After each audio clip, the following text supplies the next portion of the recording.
Pythagore et le nombre. La réflexion sur l'être et son unité a conduit des penseurs comme Pythagore à affirmer que le nombre guide toute chose. Parménide 504 à 450 avant Jésus-Christ, en affirmant l'identité de l'être avec lui-même, afin de rappeler que le néant n'a aucune réalité, a posé les bases de la logique. Celle-ci réside dans le principe d'identité qui veut qu'un élément comme A soit égal à lui-même et ne se puisse être égal à non moins A. Autrement dit, une chose ne peut pas être elle-même et son contraire. Nous vivons quotidiennement ce principe. Qu'il s'agisse de nous ou de ceux qui nous entourent, tout le monde s'accorde à dire qu'un discours truffé de contradictions n'a ni queue ni tête. Et quand celui-ci apparaît, on demande à celui qui le produit d'être plus cohérent. À la suite de Parménide, d'autres penseurs de l'école d'Élée, située dans l'actuelle Sicile, se sont intéressés à la logique. Le plus célèbre d'entre eux est Pythagore, à qui l'on doit son fameux théorème. Si Parménide, en méditant sur l'être, est parvenu à la logique, Pythagore, lui, est parvenu au nombre.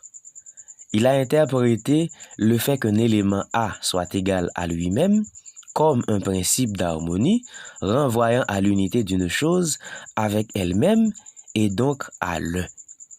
Aussi, il a conclu que l'harmonie guide toute chose sous la forme du nombre, car une chose, quelle qu'elle soit, devant être ce qu'elle est pour être, celle-ci ne peut exister qu'en fonction d'un principe d'harmonie et donc de l'un.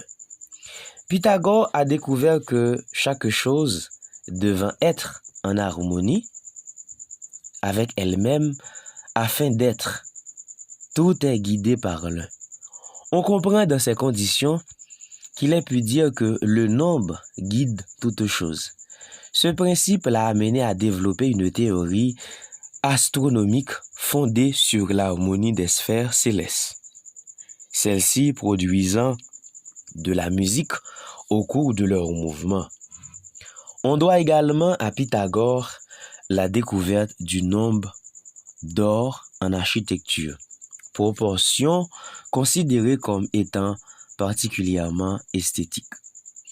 Le grand historien de la pensée antique que fut Diogène Laës, début du IIIe siècle avant Jésus-Christ, résume bien sa pensée lorsqu'il écrit « Pour Pythagore, le principe des choses est la monade, unité. De la monade indéterminée est sortie la dyade, dualité. Matière indéterminée soumise à la monade qui est la cause. De la monade parfaite et de la dyade indéterminée sont sortis les nombres. Les nombres, les points. Des points, les lignes. Des lignes, les surfaces. Des surfaces, les volumes.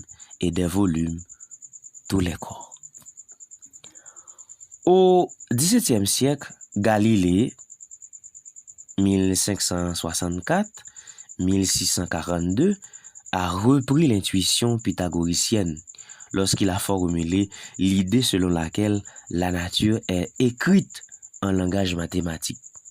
Leibniz, 1646 à 1716, près de 23 siècles après Pythagore, a esquissé dans sa monadologie une vision grandiose de l'harmonie universelle de toutes les choses à partir d'un principe premier, la monade. Comme Pythagore, il a pensé que l'un guide toute chose parce que chaque chose se doit d'être un ou une pour être. D'où la relation de l'un à tout et de tout à l'un.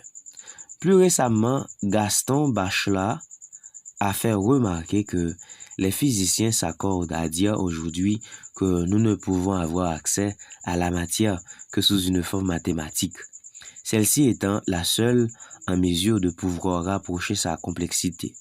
Manifestement, à chaque fois qu'il s'est agi de comprendre la nature, l'esprit humain s'est tourné vers le nombre, comme Pythagore, car on ne peut réfléchir sur l'unité des choses sans référer à l'unité et donc au nombre.